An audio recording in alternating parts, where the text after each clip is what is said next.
As the Western Front bogged down into trench warfare in the fall of 1914, both sides continually looked for advantages to help them turn the tide against the other.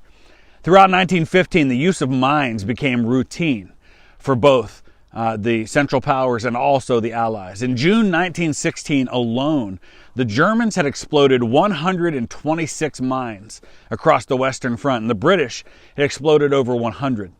Here at the Somme, nearly 20 mines were exploded just on July 1st. The most memorable of those mines was here, and it's known as the Lochnagar mine. Work was started on this mine in December 1915 by the 185th Tunneling Company, and it was eventually finished several months later by the 179th Tunneling Company.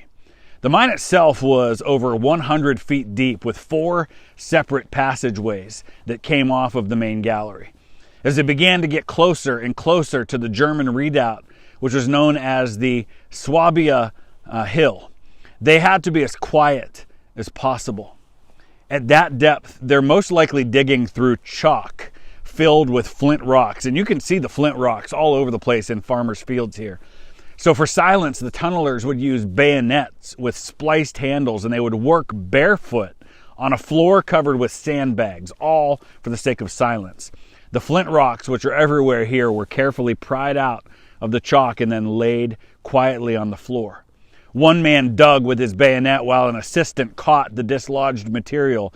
That dislodged material, mostly chalk, was then placed in sandbags and passed hand by hand along a row of miners sitting on the floor. This mine was 1,000 feet long.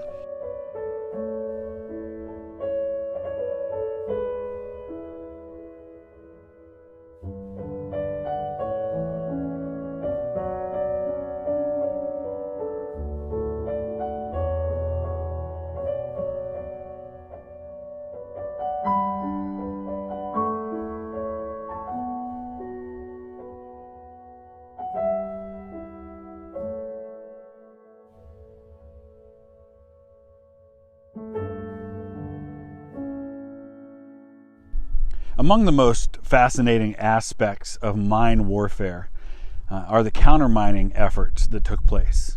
It was rarely a secret that the enemy was digging mines. Here at the Somme, the Germans were not only well aware that an attack was coming, they were also well aware that mines were being dug under the strong points on their line.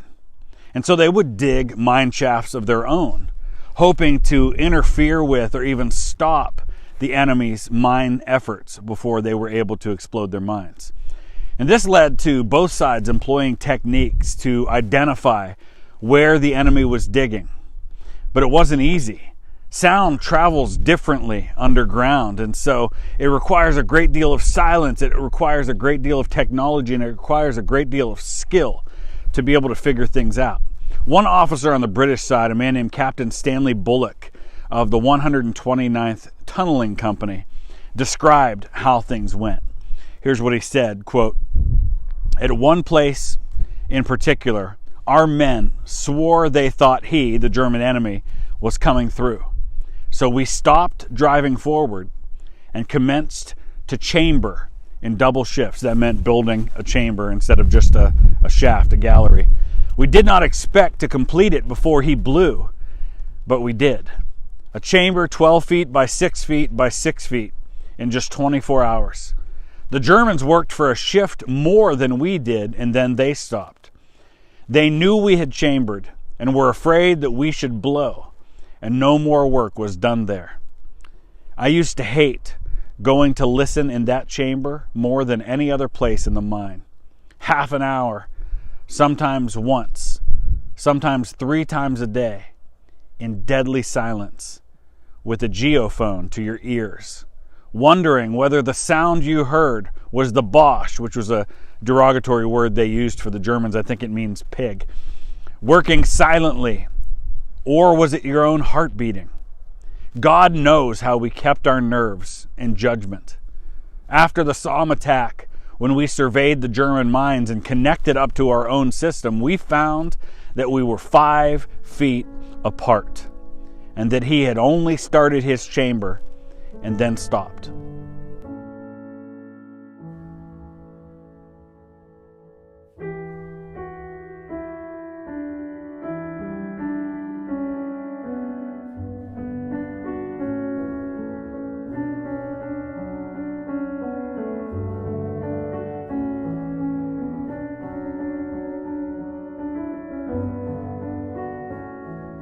When they got about 130 feet from the German redoubt, the mine was branched into two separate tunnels so that charges could be placed 60 feet apart, about 50 feet beneath the surface of the German position. One of those rooms was packed with 24,000 pounds of explosives, and the other was packed with 36,000 pounds of explosives. When they exploded at 7:28 a.m. on the morning of July 1st, the debris was estimated to have risen 4,000 feet into the air. That's nearly a mile, before falling back to the earth, burying many of the German defenders. The crater here, known as the Lochnagar Crater, is 300 feet across and 90 feet deep. After the explosion came the attack.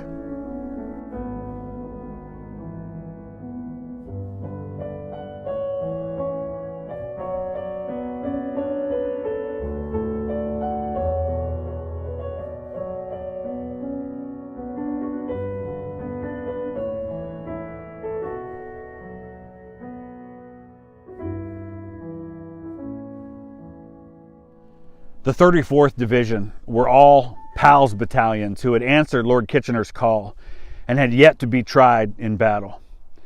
They were to make a flanking assault on the German front lines around La Boiselle. The division was made up of the 15th and 16th Royal Scots of Edinburgh City, the 10th Lincolns, who were known as the Grimsby Chums, the 11th Suffolks, who were the Cambridge Pals, and 8 battalions of Northumberland Fusiliers, the Tyneside Scottish and the Tyneside Irish. 2 minutes after the mines exploded, right at 7:30, as with the whole line at that point, the whistles blew and the men went over the top from the safety of their trenches. Over 75% of the men became casualties. In many places, the attackers had to cross nearly half a mile or more of open ground in order to reach the German barbed wire. They were then decimated in no man's land, with survivors seeking refuge down in the newly formed Lochnagar Crater. The Scottish Tynesiders attacked up through Mash Valley, spurred on by their pipers, between Wysap Crater and La Boiselle to their right. Machine guns tore holes in their lines, and very few made it the 500 yards to the German lines at their position. The Scottish battalions attacking the Swabia Hill strongpoint alongside Lochnagar Crater had a shorter distance to go, but an equally terrible machine gun fire again meant that very few reached their objectives.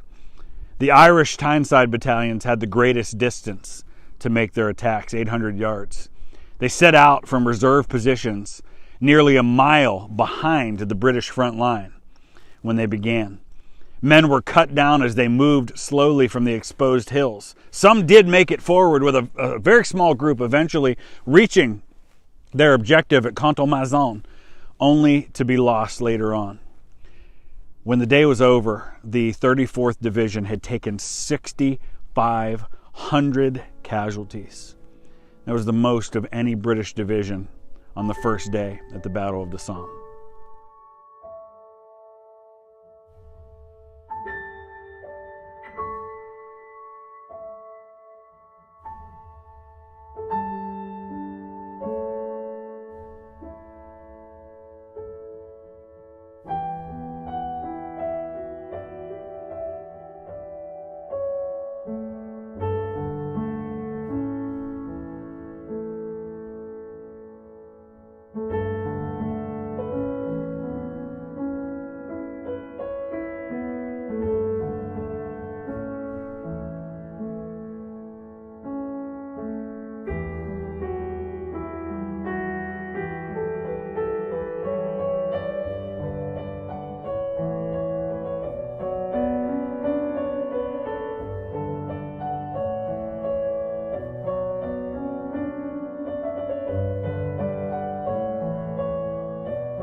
This is the Auvilliers British Cemetery. It contains the final resting place of about 3,500 British soldiers. 2,500 of them are unknown. It also contains the graves of 100 French soldiers who were killed in 1915 in this area. As I mentioned before, There are men buried all over the Somme, and they continue to be found. In the year 2000, a man who had previously been listed on the tablet at Thiepval of the missing was found. They brought him to the cemetery here, and 1,500 people showed up for the funeral, including members of his family. His name was George Nugent, and he's buried here today. And I really like what it says on his marker. It says, G.J. Nugent, Tyneside, Scottish, NF, and he was killed at the age of 28 on the 1st of July. But at the bottom it says lost, found, but never forgotten. May he rest in eternal peace.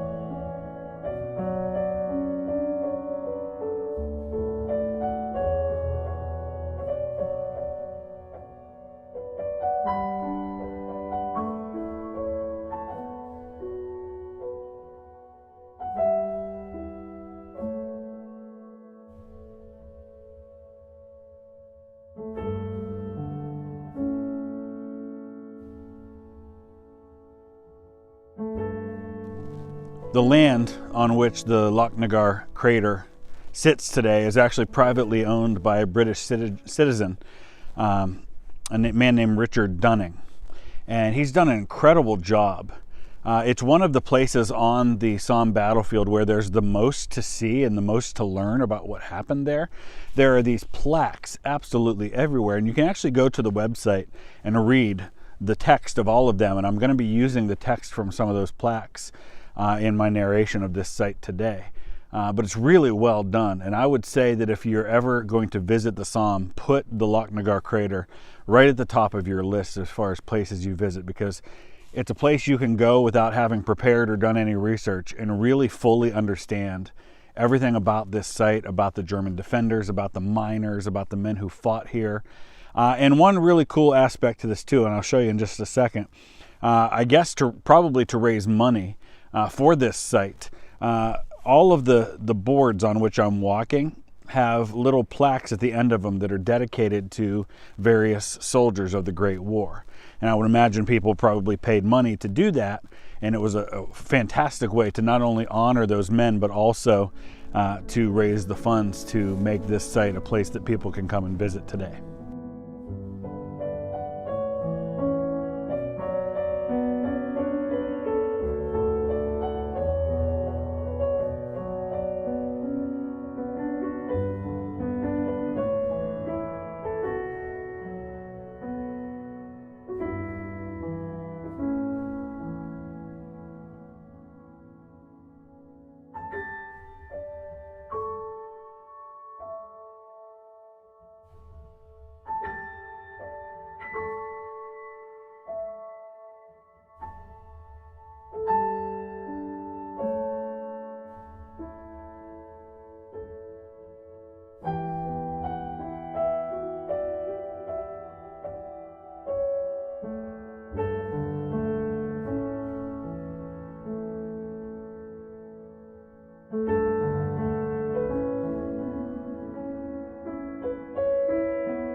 When I was recording for my episode on the men who died at the Somme and visiting the various cemeteries, one of the graves that I visited was that of a soldier by the name of George Nugent, whose body was actually only buried in the National Cemetery in the year 2000.